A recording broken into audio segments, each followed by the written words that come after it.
baby girl, have a seat. Uganda nyuma bana bange musekemu. We are the second jam. We are the Second jam. Jibu, we are the second jam. Ju. Second jam. Ju. Banang. Turn up the volume for me, cause I can shout it. Banange chikauka mwana muwala no alabise nga baweereza message okuvira ddala mu honeymoon. You're having the honeymoon. Kirabika mu kifo ky'okubeera nga bagenze mu honeymoon asazeewo abaweereze honeymoon message. Kakati no mukwano kugamba nti have a seat. Welcome back to my YouTube channel. I am Baby Nels and here we are all about marriage, faith and motherhood. Yes, ekikolagana ko marriage, faith and motherhood ku social media tuba tukijjayo ne tukyogerako oba ne tukiamplifyinga oba ne tukijjamu amakulu ne tuyiga bwe tutyo nga wetunyumira. Naye munange olwaleero nkugamba nti if you've not yet subscribed to my YouTube channel beera ngu subscribinga okubeera nga onyumira ebintu ebikwatagana ku marriage, faith ne motherhood. Naye wobanga you're returning subscriber, welcome and have a seat. Wobeera nga tonaba ku clicking a notification bell giteeke so that every time I put up a video you be the first one or one of the first people okubeera nga munange ogifuna. Ate ne video beera nga ogiwaka like ebeere nga etambula era nga etuuka yonna weeyina okubeera nga etuuka.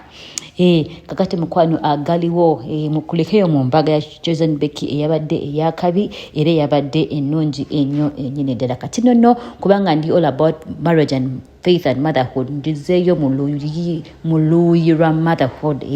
Mukwano Chosen Becky yakola embaga makuno era embaga eyogeza abantu obwama wano ne wali yagira ku boat kwegamba okwanjula yanyuma nnyo n'akola embaga matrimonial n'agikolera mu court.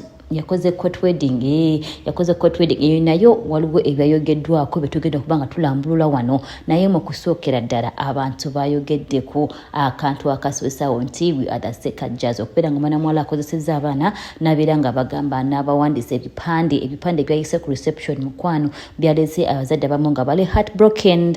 Abantu abamu nga bagamba bannaye mwana muwala biki byakoze lwaki alwanisa abaana entalo on and on. Bibadde bivangayo nga abantu bivuddeyo abantu ba complaining nga ne mnanga Chosen Becky avuddeyo naye nabeera nga akola ki nga tuwa reply ye nga agamba nti bannange munzeke era reply egenda kuba maaso awo ng'erunninga naye naawe njagala ng'omuzadde obeere ngoleka comment yo wansi awo tomanya wayinza okubeerawo agisoma nabeera nga afuna mukyayiga naye nga ekigenda maaso omwana naye azizza Chosen Becky yagenze n'agamba mu kavidiyo ako nti bannaye nasirikanga nnyo ne nakubanga amavivi naye temwasiima naye kakati kulo nange mundeke nkole ki byenjagala.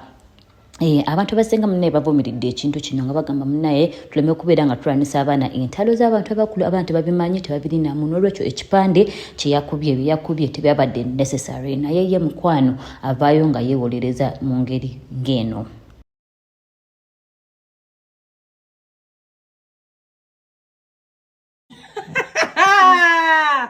Uganda enyuma bana bange musekemu.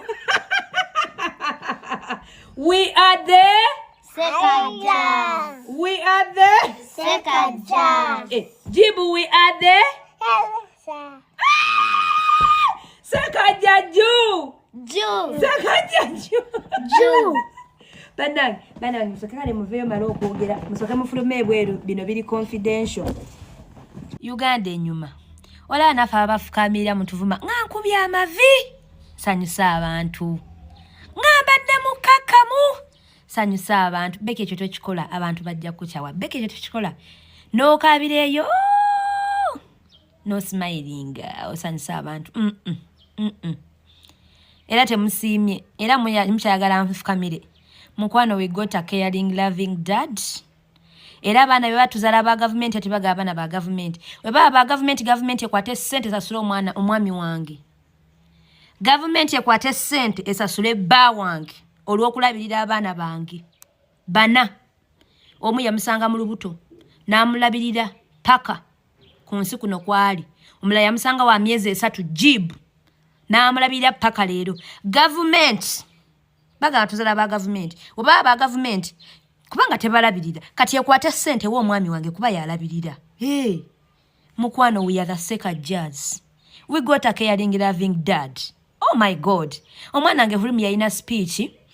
Lwakwa sagala muteeka nnyo wano kubanga mujja na lowoozo banze mugambi yalina speech namubuuza speech gy'ayagala okuwa ku wedding namugaana buganyi. N'agamba sisi njagala kuwa speech ne mugamba speech ki. N'angamba nze nakulabanga okaaba okuva daddy we yajja mu bulamu bwe obeera oseka oba yakuwonya stress.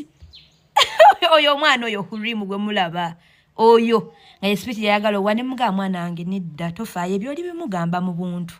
Kati lwaki sisanyuka? We got a caring, loving dad. We are finally called the Seka Jazz. Omwami wange asasudde fees bannange.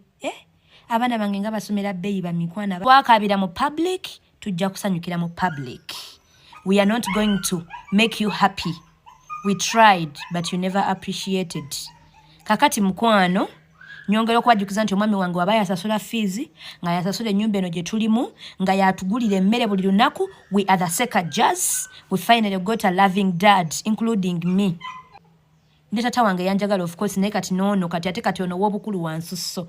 Mwami wange wansusso. Ate abaana okuva lwe bategedde mbu be basekajja. Bannange bakoowu. Abaana basekajja bakoowu. Sekajja bannange ebyana byo bikoowu. We are the Seka Jazz. We finally got a caring, loving dad. Hey, mama, let me rejoice, you people. We cried, ngamuwoza Becky. Becky bannanga abeera mu sitanti. Abadde akaaba.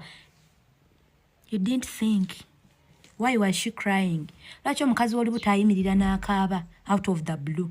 Twayimanga ku stage nga tukaaba. Oli ku mikolo n'oyimba omugole n'akubuuza, why are you crying? Are you happy for me? N'ogamba, yeah. No, my dear. It was pain that you couldn't hide. Now I'm happy. Let me be happy in the public. We got a caring, loving dad. Era bane mundagireko. Kubanga as long as omwami wange alabirira abaana bange. Bambi. Abaana be basekajja. Kati bane mundagireko. Gundi ki? Bino bye bakyusa amanya. Kwanza already nze njagala kukyusa ndaga muntu yange. Ebaddeko Rebecca kukkiriza. Edde mmanya ga Rebecca sekajja. N'abaana bange naali bakyusiriza. Kiba kikola. Because we finally got a caring, loving dad. I'm happy with ya. Kati no omugole waffe bw'atyo bw'alabise mu nkwano ng'atuddamu bw'atyo. Kati gwe munaye bw'okirowoozaako ki comment section awo wansi osobola okubeera ng'ogikozesa ng'otupuulira nawe endowooza yo wano. Naye n'ekirala controversy nga yonna bagambye maaso awo controversy zebaddewo nga bagamba akozesa Quran ate mu bano bakozesa Quran ne Bible bijja but well I think y'ensonga lwaki basazeewo ne babeera nga bakola ki nga bagenda mu kkooti okubeera nga buli omu asobola okusigala mu ki mu ddiini ye. So n'olwekyo I want to think ensonga lwaki tebalonze oba kereziya oba ne balondawo omuzikiti kubanga Chosen Beck teyakyuse nagenda mu ddiini ya Sekajja ate ne Sekajja teyakyuse kugenda mu ddiini ya Chosen Beck, so basigadde bali bwe batyo mu ddiini zaabwe. Naye nga zo ensonga bwe zityo zikyalanda zikyatambula social media ekyakutte omuliro naye banaye confidence Chosen Beck ye gy'alina ye agamba yahitinze jackpot kyawedde naye katubeere nga tubasabira byonna bibeere nga bitambula bulungi era nga Mukama abakwatibwako mu lugendo lwabwe olw'obufumbo lwe basazeewo okutwala. N'abaana tubasabira babeere nga banyumirwa Mukama kwegamba buli kimu abateremu obwangu. Ebyo byonna ebyolwaleero for anything kugamba beera nga sticking around ku Babina's YouTube channel byonna ebikutaganako marriage, faith and motherhood tugenda batubibaletera era nga byebatukako bulambalamba wano.